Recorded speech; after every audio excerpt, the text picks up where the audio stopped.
I hope you've all been enjoying the 31 Days of Horror. Please consider supporting the podcast as a donor at patreon.com/creepypod. Rewards range from early release dates to commercial-free episodes to special, classic, patron-only stories that will never appear on the regular feed. Don't worry, even once Halloween is over, the show will go on. And it'll go on thanks to you, the listener. That's patreon.com/creepypod. Thank you so much for listening. And thanks for being creepy.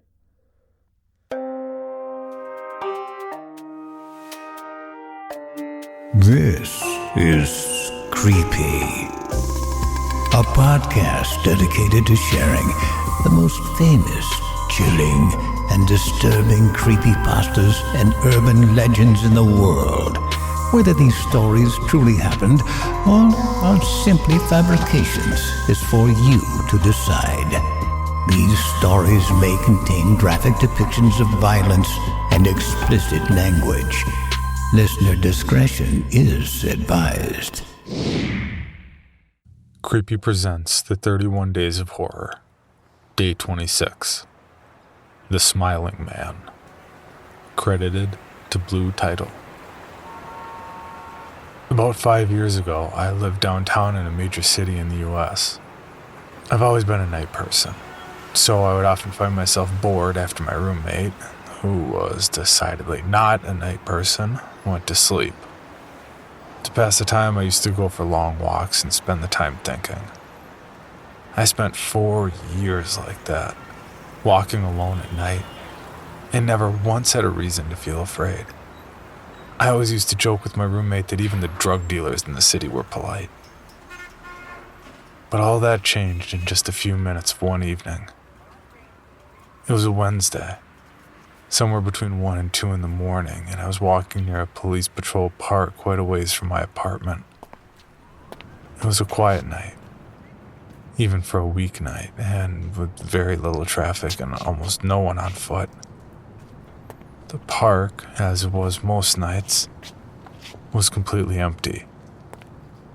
I turned down a short side street in order to loop back to my apartment when I first noticed him. The far end of the street on my side was a silhouette of a man dancing. It was a strange dance, similar to a waltz, but he finished each box with an odd forward stride. I guess you could say he was dance walking, headed straight for me. Deciding he was probably drunk, I stepped as close as I could to the road to give him the majority of the sidewalk to pass me by. The closer he got, the more I realized how gracefully he was moving. He was very tall and lanky and wearing an old suit. He danced closer still, until I could make out his face. His eyes were open wide and wild, head tilted back slightly, looking off at the sky. His mouth was formed in a painfully wide cartoon of a smile. Between the eyes and the smile, I decided to cross the street before he danced any closer. I took my eyes off of him to cross the empty street. As I reached the other side, I glanced back, and then stopped dead in my tracks. He had stopped dancing and was standing with one foot in the street, perfectly parallel to me. He was facing me but still looking skyward, smile still wide on his lips. I was completely and utterly unnerved by this. I started walking again but kept my eyes on the man. He didn't move. Once I had put about half a block between us, I turned away from him for a moment to watch the sidewalk in front of me. The street and sidewalk ahead of me were completely empty. Still unnerved, I looked back to where he'd been standing to find him gone. For the briefest of moments, I felt relieved, until I noticed him. He had crossed the street and was now slightly crouched down. I couldn't tell for sure due to the distance and the shadows, but I was certain he was facing me. I had looked away from him for no more than 10 seconds, so it was clear that he'd move fast. I was so shocked that I stood there for some time, staring at him. And then he started moving toward me again. He took giant, exaggerated, tiptoed steps as if he were a cartoon character sneaking up on someone. Except he was moving very, very quickly. I'd like to say at this point I ran away or pulled out my pepper spray or my cell phone or anything at all, but I didn't. I just stood there, completely frozen as the smiling man crept toward me. And then he stopped again, about a car length away from me, still smiling his smile, still looking to the sky. When I finally found my voice, I blurted out the first thing that came to mind. What I meant to ask was, "What do you want?" in an angry, commanding tone. What came out was a whimper. What?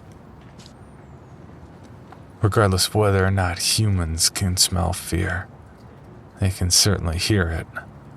I heard it in my own voice, and that only made me more afraid. But he didn't react to it at all. He just stood there, smiling. And then after what felt like forever, he turned around, very slowly, and started dance walking away. Just like that.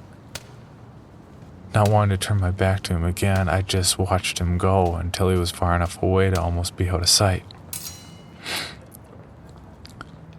And then I realized something. He wasn't moving away anymore. Nor was he dancing. I watched in horror as the distant shape of him grew larger and larger. He was coming back my way, and this time he was running. I ran too. I ran until I was off the side road and back onto a better lit road with sparse traffic. Looking behind me then, he was nowhere to be found. The rest of the way home, I kept glancing over my shoulder, always expecting to see some stupid smile. But he was never there. I lived in that city for 6 months after that night, and I never went out for another walk.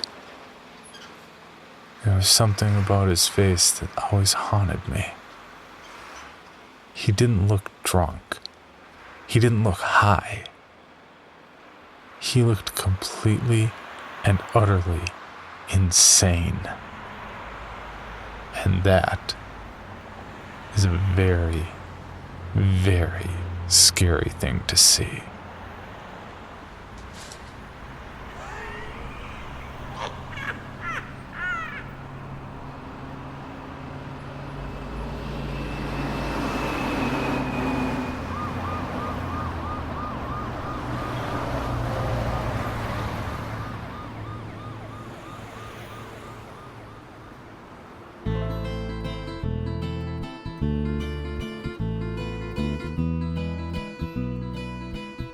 Welcome to the Drift and Ramble podcast. Each episode will explore true stories and American legends.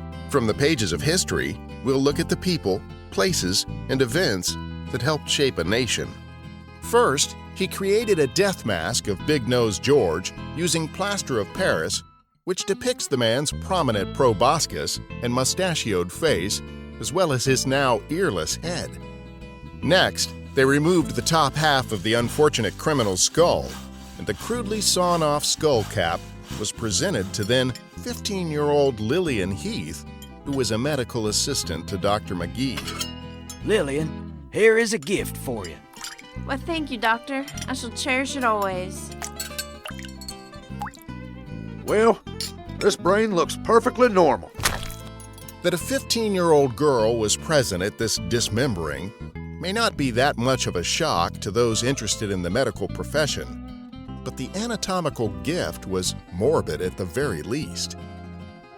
But strangest of all was when Osborne removed the skin from George Parrott's thighs and chest and sent it to a tannery in Denver with specific instructions to be made into a pair of shoes and a medical bag.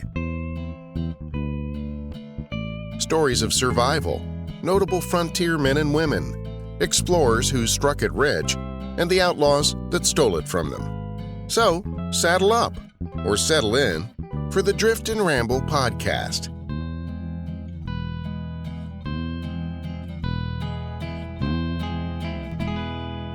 For more information, including pictures and videos of the stories told on this podcast, or to suggest stories for future episodes, please visit us at CreepyPod on Twitter, Instagram, and Facebook, or email us at creepypod@gmail.com.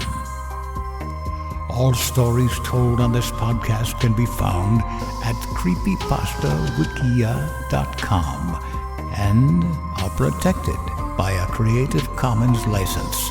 Some rights reserved unless otherwise stated.